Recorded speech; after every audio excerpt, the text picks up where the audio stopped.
प्रिय परीक्षार्थियों, किरण क्लासेस वारसलीगंज में आपका स्वागत है।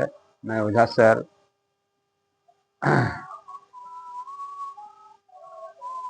आपकी सेवा में उपस्थित हूँ। वर्तमान में जो परीक्षा बीपीएससी द्वारा AEDO की जो परीक्षा संचालित हो रही है, उसी से रिलेटेड विज्ञान में जो प्रश्न पूछे जाने की संभावना है, उसी के बारे में आज मैं बता रहा हूँ इस वीडियो में। और विषय है आपका केमिस्ट्री। कल पिछले वीडियो में भी मैं केमिस्ट्री के बारे में बातचीत किया था, वीडियो बनाया था जिसमें उपयोगी प्रश्न को मैं सम्मिलित किया था, जो परीक्षा की दृष्टि से बहुत महत्वपूर्ण है। आज भी कुछ खास प्रश्नों को छांट करके इस वीडियो में मैं लाया हूँ, जो AEDO की परीक्षा के साथ साथ दरोगा भर्ती की परीक्षा जो होगी उसके लिए भी इम्पोर्टेंट है। और PRE-4 जो परीक्षा होने वाली है आगामी सितंबर महीने में बीपीएससी द्वारा ली जाएगी, शिक्षकों की भर्ती परीक्षा, उस दृष्टिकोण से भी यह सवाल बहुत महत्वपूर्ण है और छांटा हुआ सिलेक्टेड सवाल है जिसको आने की काफ़ी संभावना है। तो आइए बिना समय गवाए हुए हम शुरू करते हैं। पहला है ऊष्माक्षेपी क्रिया। पहले ऊष्माक्षेपी क्रिया समझ लीजिए क्या है। ऐसी रासायनिक प्रतिक्रिया जिसमें ऊष्मा निकलती है, ऊष्मा माने गर्मी। ऐसी बहुत सी ऐसी रासायनिक प्रतिक्रियाएं होती हैं जिसमें ऊष्मा निकलती है, गर्मी निकलती है, तो ऐसे क्रिया को हम ऊष्माक्षेपी क्रिया कहेंगे। जैसे श्वसन, उदाहरण के रूप में जो हम लोग सांस लेते हैं, तो आपका सवाल ऐसे सेट किया जाएगा कि श्वसन किस प्रकार की अभिक्रिया है, तो ऊष्माक्षेपी अभिक्रिया है। अपघटन, अपघटन का मतलब होता है कोई भी रासायनिक पदार्थ दो भागों में टूट जाता है, तो उस क्रिया को अपघटन कहते हैं।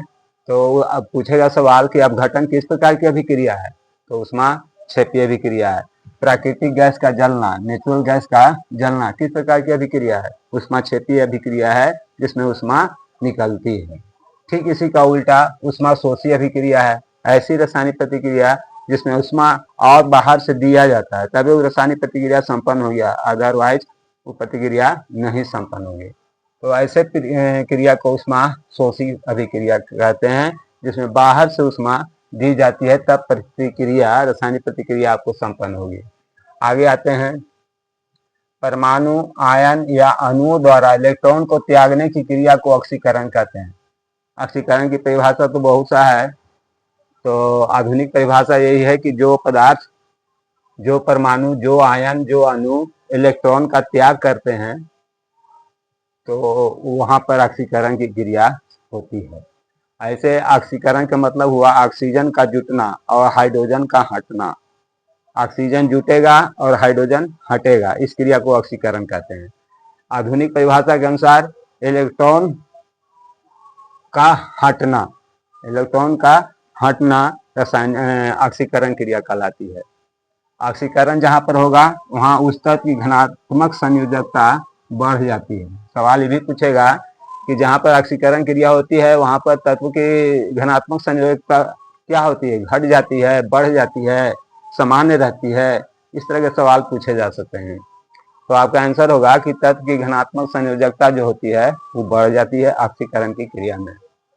अब आगे आते हैं अवकरण। तो ऑक्सीकरण का ठीक उल्टा अवकरण है। यहाँ पर इलेक्ट्रॉन त्यागा गया था किसी परमाणु द्वारा, किसी अणु द्वारा या किसी आयन द्वारा, और यहाँ पर अवकरण की क्रिया में सीधे इसको उलट दीजिएगा तो अवकरण हो जाएगा।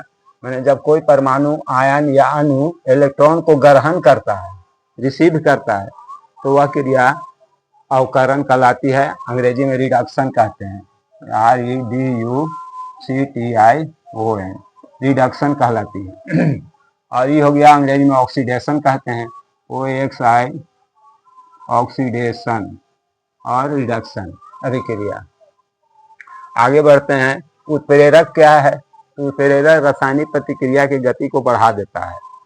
जो पदार्थ हम उपयोग करते हैं तो वह पदार्थ जो है वो रासायनिक प्रतिक्रिया जो धीरे धीरे हो रही थी उसकी गति को वो बढ़ा देता है, प्रतिक्रिया तेजी से होने लगती है।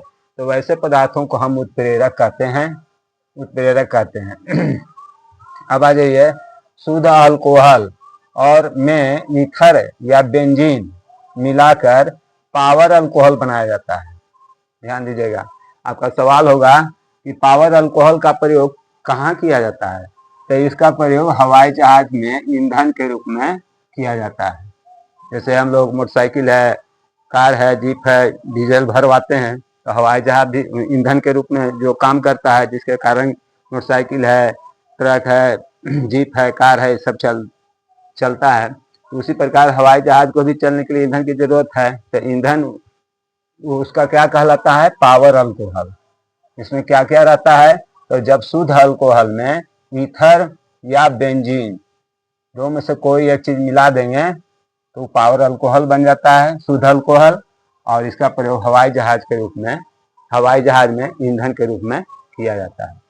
अब आगे आइए, कृत्रिम सुगंधित पदार्थ बनाने के लिए किस चीज का प्रयोग किया जाता है, इथाइल एसीटेट। इथाइल एसीटेट का, जिससे इत्र बनता है और भी परफ्यूम बनता है, उसमें इथाइल एसीटेट होता है। सवाल आपको आ जाएगा, इत्र में परफ्यूम जो बनता है उसमें किस रासायनिक तत्व का, किस चीज का प्रयोग किया जाता है, किस रासायनिक पदार्थ का प्रयोग किया जाता है, तो इथाइल एसीटेट। इथाइल एसीटेट किस चीज के बनाने में, सुगंधित, कृत्रिम सुगंधित पदार्थ को बनाने में। अब आ जाइए, अमोनियम साइनेट को गर्म करिएगा तो यूरिया बन जाएगा। यूरिया जो खाद के रूप में हम लोग प्रयोग करते हैं खेतों में, उसका निर्माण कैसे होता है, तो सवाल ऐसे पूछा जा सकता है कि यूरिया कैसे बनता है, अमोनियम साइनेट को गर्म करने पर। अमोनियम साइनेट बहुत सा पदार्थ दिया हुआ रहेगा, उसमें टिक लगाने के लिए रहेगा आपको, तो यूरिया कैसे बनता है, तो अमोनियम साइनेट, नाम याद रखिएगा। अमोनियम साइनेट को जब गर्म करते हैं तो यूरिया बनता है।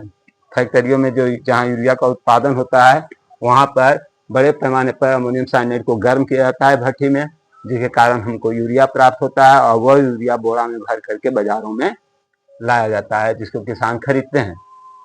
अब रह गया, फलों के रस को सुरक्षित रखने के लिए किस अम्ल का प्रयोग करते हैं। फल, टमाटर का हुआ, और सबका जो जूस मिलता है, या उसको बहुत दिनों तक चटनी हुआ टमाटर के, और इस सब को सुरक्षित रखने के लिए फॉर्मिक एसिड का प्रयोग हम लोग करते हैं, जिससे सालों साल वो सुरक्षित रह सकता है, मिला रह सकता है, आपका खराब नहीं होगा फल का रस।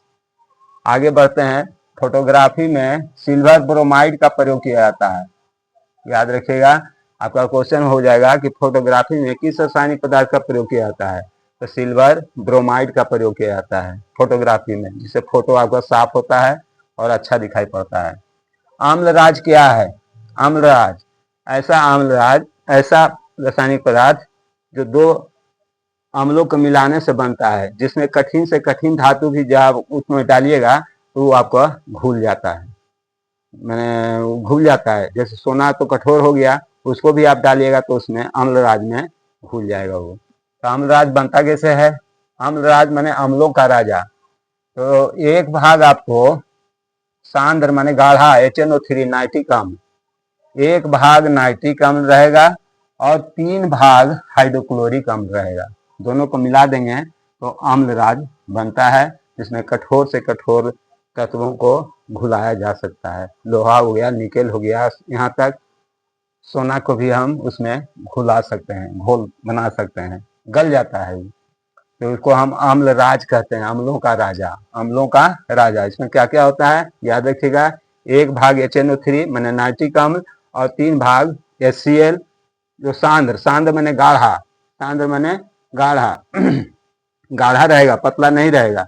हाइड्रोक्लोरिक अम्ल भी गाढ़ा रहेगा और नाइट्रिक अम्ल भी गाढ़ा रहेगा। सांद्र की मतलब गाढ़ा होता है, पतला नहीं। तो एक भाग आपको सांद्र HNO3 रहेगा नाइट्रिक अम्ल, और 3 भाग रहेगा आपको हाइड्रोक्लोरिक अम्ल। इसको मिला दीजिएगा तो अम्लराज बनता है, जिसमें कठिन से कठिन धातु को गलाया जाता है। अब आ जाइए, बर्तनों के कलई करने के लिए किस रासायनिक पदार्थ का प्रयोग करते हैं, तो अमोनियम क्लोराइड। बर्तन के ऊपर कलई किया जाता है अमोनियम क्लोराइड से, जिसका दूसरा नाम नौसागर भी है। इसका रासायनिक सूत्र NH4Cl होता है। इसका प्रयोग किया जाता है बर्तन को कलई करने के लिए, चमकाने के लिए। नाइट्रस ऑक्साइड को हंसाने वाली गैस, लाफिंग गैस के नाम से भी जानते हैं। सवाल पूछेगा कि लाफिंग गैस मैंने ऐसा गैस जिसको अगर आदमियों के बीच में छोड़ दिया जाए तो आदमी हंसने लगता है, तो इसलिए इसको लाफिंग गैस के नाम से भी जानते हैं या हंसाने वाली गैस को नाम से जानते हैं, और उसका रासायनिक नाम है नाइट्रस ऑक्साइड। उसके बाद आधुनिक आवर्त सारणी का निर्माण कौन किया था? मोजने ने किया था।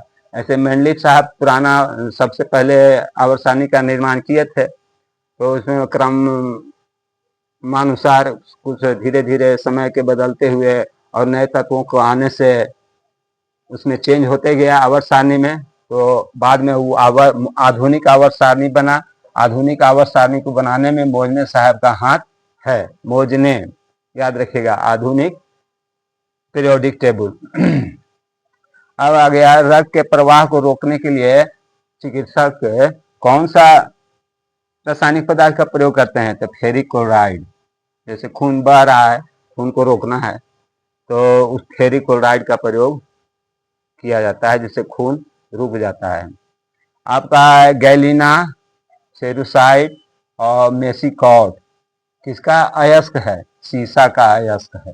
सवाल ये पूछेगा कि सीसा का अयस्क निम्नलिखित में से कौन है? तो 3 गो में से कोई एगो दिया हुआ रहेगा, गैलिना, सेरुसाइड या मेसिकॉट, तीनों में से कोई एगो दिया हुआ रहेगा। आप वो तीनों अयस्क के नाम याद रहेगा, तभी आप इसको करेक्ट कर सकते हैं, सही सही उत्तर दे सकते हैं। स्पोड्यूमिन